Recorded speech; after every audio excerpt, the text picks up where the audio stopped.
Pronto, agora vai. Deixa eu voltar. Pronto. Então, nesse conceito de ciclo de vida, a gente discute isso, né? De nascer, crescer, reproduzir e morrer, né? É importante a gente saber que cada parasita desse tem um ciclo, né, de vida. Em alguns casos, com certeza vocês já estudaram o ciclo do cistosoma. Tem um período que ele passa para o caramujo, vive lá no intestino do caramujo, aí vira uma lava chamada cercária, depois cai no rio, entra nas pessoas. Quando ela entra nas pessoas, causa uma coceirinha no lugar que entrou, né? E aí vai se desenvolver lá no fígado, faz o fígado inchar e isso faz a barriga da pessoa crescer, né? Tem muita gente de barrigão que não está de cistosoma, né? Tem que entender isso também.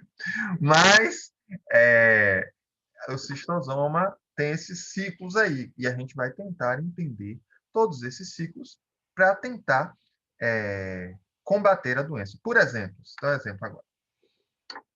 Agora está uma corrida louca atrás da atrás não, para produzir a vacina, não é isso?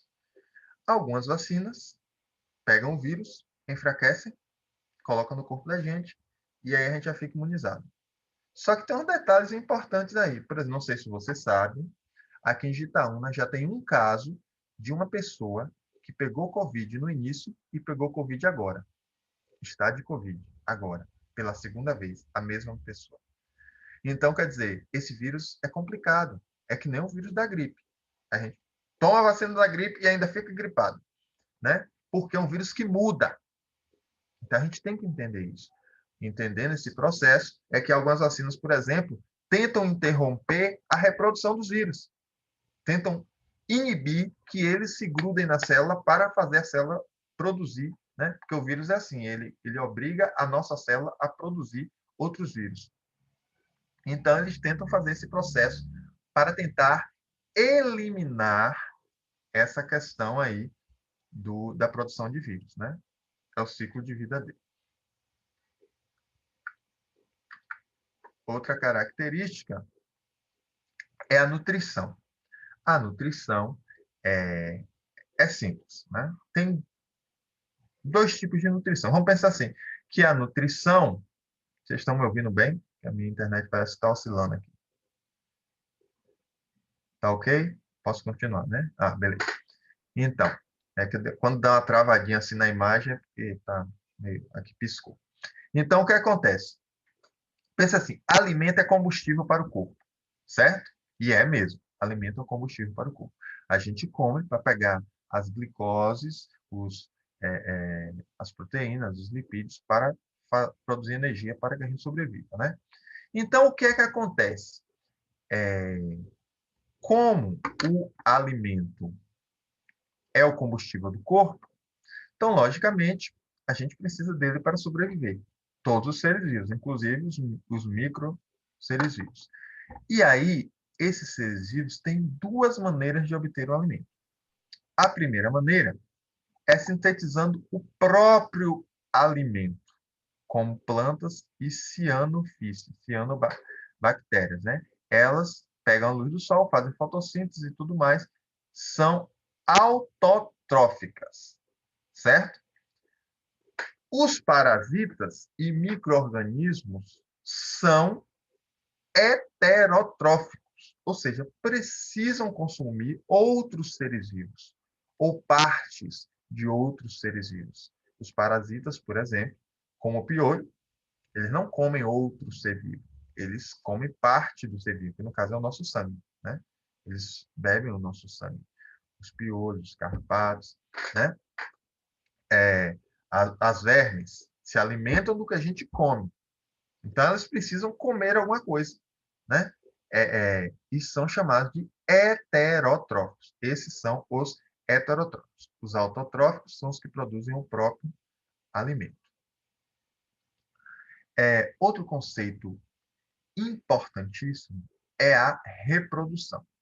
Aqui você tem que entender um pouquinho para saber como é que os seres vivos esses que parasitam a gente se reproduzem para que nós possamos combater e evitar, tentar evitar essa reprodução deles. Bom, quando eu falo reprodução, tem dois tipos: assexuada e sexuada. Não ligue esses termos à relação do sexo, certo? Por que não, professor? Entenda. Uma planta, ela pode se reproduzir assexuadamente e sexuadamente. Como é assexuadamente? Por exemplo, vocês que gostam de planta, não é o meu caso, chegam numa casa, vê uma planta bonita, ou me dá uma muda, aí pega um pedacinho daquela planta, leva para a sua casa, planta, nasce outra planta.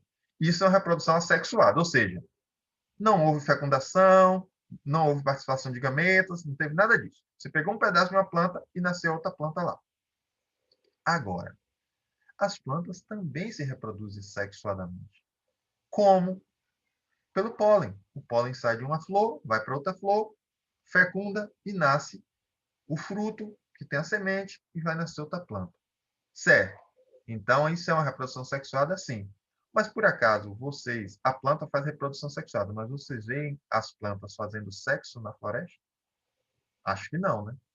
Então, reprodução sexuada não quer dizer que tem que ter sexo, quer dizer que tem que trocar gametas. As plantas trocam gametas através do pólen. Não tem sexo, entendeu? Lógico que a nossa reprodução do ser humano é sexuada porque a gente coloca o espermatozoide, né, no útero feminino que vai encontrar o óvulo. Então, houve gametas, houve fecundação. Só que para isso houve sexo, mas não quer dizer que toda relação sexuada tem que ter sexo. É isso que eu quero dizer. Então, bactérias, aqui, ó. Observe, ó. Essa bactéria está sozinha, triste, amargurada. Vou reproduzir. Ela mesmo se divide e vira duas bactérias. Pronto. Isso é uma reprodução assexuada, certo? Aí, ó, tá vendo? Ela triste, aí fica nervosa, não quer ficar sozinha, se dividiu e virou duas bactérias, certo? Muitos seres vivos se reproduzem assim, os microscópicos. E no caso da sexuada, aqui eu trouxe um exemplo dos vermes, né? Aqui, por exemplo, a lombriga. Tem a macho, que é menorzinha, e tem a fêmea, que é maiorzinha. Eles têm um poro genital, aí eles grudam poro com poro e ficam trocando os espermatozoides, certo? Trocando poro com poro, eles ficam trocando os espermatozoides. E aí depois eles vão pôr os ovos e vão nascer novas vermezinhas, certo? Então isso aqui é uma reprodução sexuada. E nesse caso com sexo, né? Eles se grudam, se apertam, se amassam e tudo mais, né? Mas aqui é uma cópula, houve uma cópula, então, né? É uma reprodução sexual. São os dois tipos de reprodução que nós temos. Então, baseado nesses ciclos, que nós vamos tentar entender como funciona o ciclo das doenças, que nós vamos estudar. Outra coisa que é importante você saber é que os seres vivos são sensíveis. Quando eu digo sensível, não é sensível de chorar, certo? Sensibilidade para os seres vivos é a capacidade de reagir de diferentes maneiras ao mesmo tipo de estímulo. Isso é sensibilidade, certo? Só os animais apresentam essa característica porque possuem sistema nervoso. Então, quando eu falo em bactéria, protozoário e fungo, não tem sensibilidade. Vai ter outra coisa que eu vou colocar aqui embaixo. Sensibilidade é reagir às situações. Por exemplo, vou citar um exemplo. Piolho. Piolho está lá coçando na cabeça e tal, de uma criança. A criança foi para a escola, estava no intervalo, foi jogar bola. Ao jogar bola, a criança suou.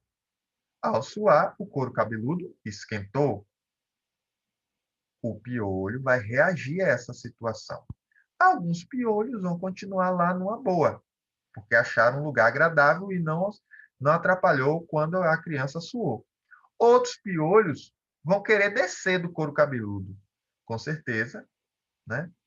Hoje em dia, eu acho que piolho é bem uma coisa bem escassa nas escolas. Mas antigamente, na minha época mesmo, era bastante.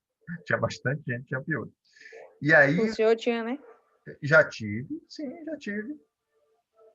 Quem foi criança e nunca escorreu o nariz, caiu, ralou o joelho e não teve Tá, não piolho, quero saber, foi não. criança. Eu não caí. Eu não caí. Ah, mas tu é uma ameba, né? Como é que é? Então, o que acontece? Vou Então, dar a queixa do senhor. o piolho, ele foi sensível à situação. Ele sentiu o calor lá no couro cabeludo e desceu. Então, muitas das vezes, a criança voltava lá do intervalo quando via estava o piolho lá na camisa, porque ele não suportou o calor, a temperatura do couro cabeludo. Então, alguns animais, né, e o piolho é um animal, é um inseto, né, um animal invertebrado, ele reage às situações. Mas todos os piolhos desceram do couro cabeludo? Não, nem todos os piolhos desceram do couro cabeludo. Alguns não resistiram e desceram, certo? E isso acontecia realmente quando a criança ia fazer essa atividade. Da mesma forma que ao usar o remédio. Você usava um shampoo, matava todos os piolhos de vez? Não. Alguns matavam, outros não. Então, a sensibilidade que os animais têm à mesma situação. Alguns reagem de uma forma, outros de outra forma, certo? Isso é a garantia da variabilidade genética entre os seres vivos. E a irritabilidade, por sua vez, serve para todos os seres vivos, que caracteriza a capacidade de responder a estímulos do ambiente, como luz, temperatura, força da gravidade, pressão e etc. Por exemplo, aqui nessa imagem que eu coloquei, tem uma cultura de bactérias, certo? O que é uma cultura de bactérias? É assim, funciona assim. Em laboratório, a gente pega uma substância chamada agar, coloca numa placa de Petri, que é essa coisinha redonda de vidro, certo?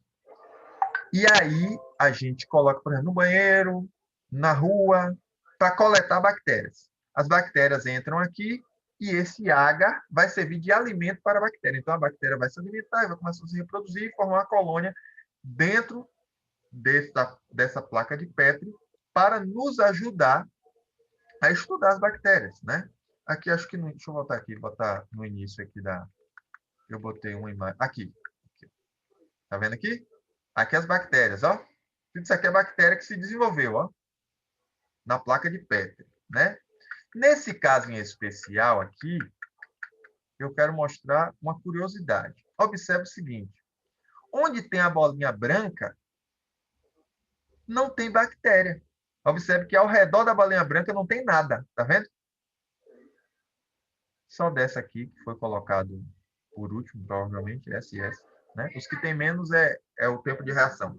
Isso quer dizer o seguinte: esse remédio aqui chama-se penicilina. Penicilina é um remédio que é feito de fungos, certo? Então, pegamos a penicilina, colocamos aqui na bactéria, a penicilina afasta a bactéria, ou seja, a bactéria se irritou, irritabilidade, entendeu? Com a substância e caiu fora. É a mesma coisa que acontece com a gente, né? Se uma urtiga passar na gente, a pele vai irritar, não é isso? Vai reagir de uma forma àquela situação, diferente da sensibilidade, né? Sensibilidade, certo? Sensibilidade, você tem um estímulo e dá a resposta adequada. Irritabilidade não, a resposta vai ser a mesma, né? Diante das circunstâncias que acontecem. Em alguns, o efeito é maior, em outros, o efeito é menor, certo? Nesse caso aqui, as bactérias reagem fugindo da penicilina, tá vendo? Elas se afastam, elas correm, elas saem da penicilina, certo? Então, isso é um conceito importante, porque a gente vai estudar o ciclo, vai estudar como é, combater, né? E entre esses combater, não, entre essas ações de combate, melhor dizendo, estaremos também vendo essas questões aí, destes remédios, certo? Então, isso aí foi. o início, a introdução, né? Eu fiz apenas uma pequena introdução, porque como era a primeira aula, a gente testa mais ou menos aí como é a plataforma, viu, né, com a utilização do slide, e assim a gente vai continuar fazendo as nossas aulas. Deixa eu só recuperar aqui a nossa questão.